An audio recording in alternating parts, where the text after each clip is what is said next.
Today's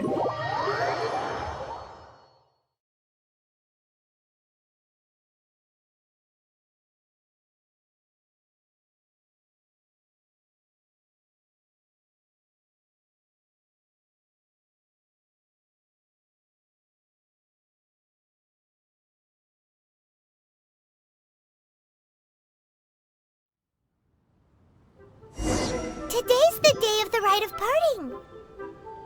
Although the star of the show is fake, we spent so much time trying to organize it, it would be a real shame not to go there now.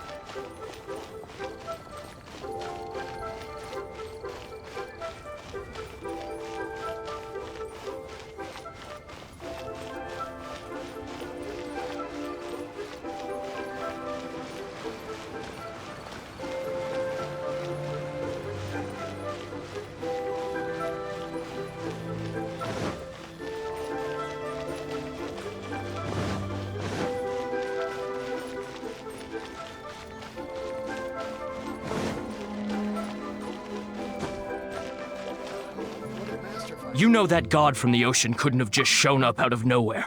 I mean, it's been 2,000 years since Rex Lapis subdued it. Yes, and to think that this happened right on the heels of the incident with Rex Lapis, too. Say, do you think the person who assassinated our lord and released that evil god might have been one and the same? Now that you mention it, that's very possible. Yes, it's very possible indeed. I mean, it all fits together. That person must have colluded with the evil god to harm Rex Lapis. Oh, that wicked, black-hearted scoundrel. Still, what sort of supernatural prowess must this person possess to be able to do such things? I have never heard of such a person in all my years. Ah, forget it. Guessing's no use to us. Look, the Millilith over there looks like he's about to make an announcement. Let's hear what the Ministry of Civil Affairs has to say first.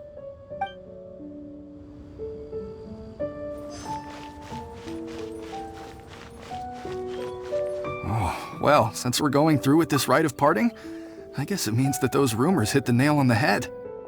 So Rex Lapis is really... But they didn't catch the culprit, did they? Oh, come on. Do you think that the assassin could have been a normal person? You know what I think? I don't think any of the gossip on the streets you hear from those shady types is worth anything. There's only one real possibility in my mind. I've heard that the assassin was that Fatui fellow. Youngish, pretty high in rank. I think they called him Child. The Fatui? They certainly are very suspicious. Who knows what those greedy, crooked folks... Shh! Lower your voice. If the Fatui catch you in their sights, Rex Lapis won't be around to protect you this time.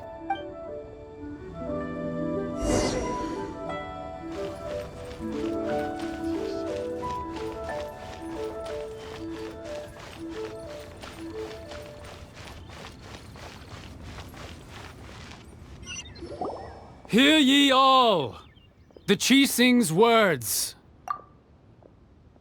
Though a dragon soars ageless as the mountains, it too must return to dust. This is common knowledge. Gods and Adepti live glorious lives, but both light and shadow have their season. So too must they face divinely appointed trials. Rumors and hearsay abound on the streets that Rex Lapis was murdered. Now, let the truth be revealed. Having been thwarted in his trial, Rex Lapis's soul has recouped the celestial heights.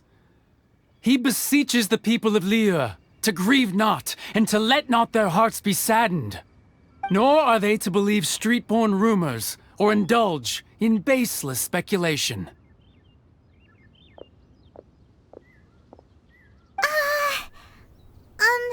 Paimon needs a translation on what the Qixing's announcement said. So that's how they're spinning it. Something feels off.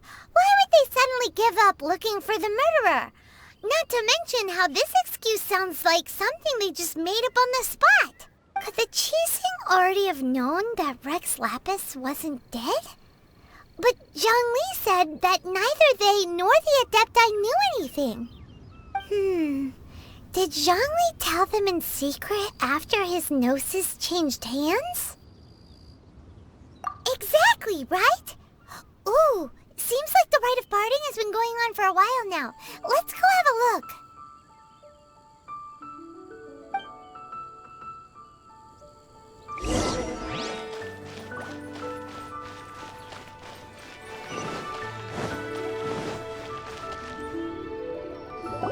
Look, it's Ningguang and Keqing. Are they saying something? Are their speeches over? As said previously, Rex Lapis' soul returning to the heavens is the end of the contract. And it is also the end of an era. 3,700 years of contracts burnt and reduced to ash. We, the people of Liyue, were indeed prosperous. But blinded by our prosperity, we forgot that time can be pitiless. The long, unending dream of our Archon walking among us. Now that we have awoken from our dream, we must learn to say farewell. Will you stand with us as we re-establish our contracts? As we build a new age of prosperity? So concludes the words of Her Eminence the Tianquan. Does Her Eminence the Yuheng have anything to add? Huh? Is she looking this way? Traveler. Yikes! She really is looking our way! Is that the traveler who they say defeated the ancient god? So young. The Liyue Qixing always repay their debts. And as you have heard, our eyes see far and our reach is long. Name your price. You deserve that much. Whoa!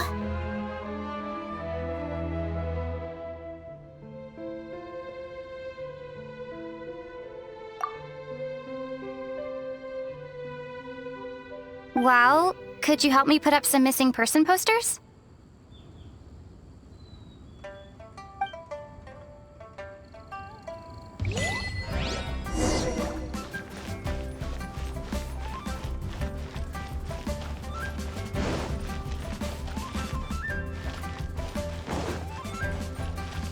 Roping you in was possibly the most masterful move we could have made.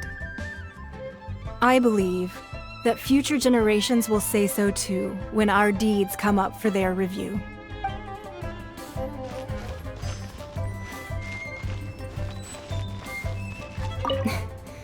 Why, you? Were you just trying to look cool earlier, or are you really that selfless? If you were looking for someone, you could have just told me that in private.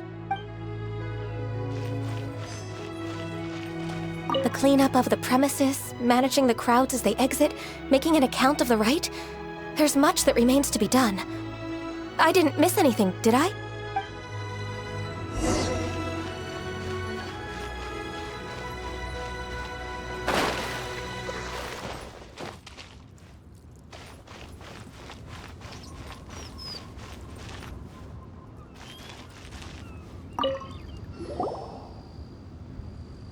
Hey, Zhongli! Look at this. Everyone in Liyue is caught up in their emotions, thinking that they'll never see Rex Lapis again. And here you are looking all relaxed. Why would I not feel more at ease after laying down the burden I have borne for 3,700 years? Right. If the two of you can spare the time, I should treat you to a meal at the Xinyue kiosk. Ha! That sounds like big talk, Zhongli. Paimon might have believed you if you were treating us to some third-round knockout, but you'd have to pay out your nose just to stand inside Xinyue kiosk. Are you sure you can afford it? You're right. I do like the Mora. As the Rex Lapis Morax, I can easily create Mora. But since I have chosen to walk this earth as the mortal Zhongli, I should abide by the same rules that mortals do. When I was journeying with you, though I still had the Gnosis in hand, I knew that I must soon retire from my role as an Archon. So I had to rehearse a little for my new life. Oh, no wonder! Paimon gets it now. You didn't look at the price tags when we were spending because you've never had to. But since you weren't used to not being able to just make more Mora as and when you wanted to, you had to try becoming a parasite to society who lives off of other people's credit. Well, we were only spending Fatui money. You don't have to say it like that. In the City of Commerce, we do not merely exchange money or goods.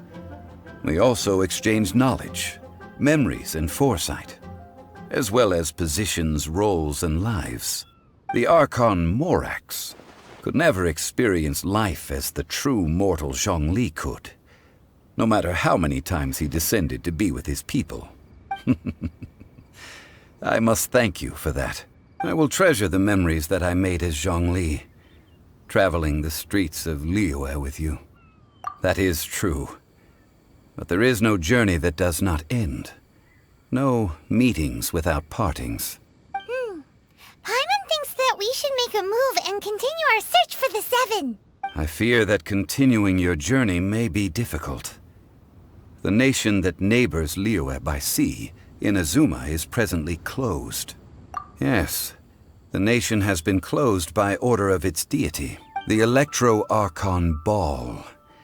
And just as the people of Liyue preferred to call me Rex Lapis, she too goes by another name among locals in Inazuma.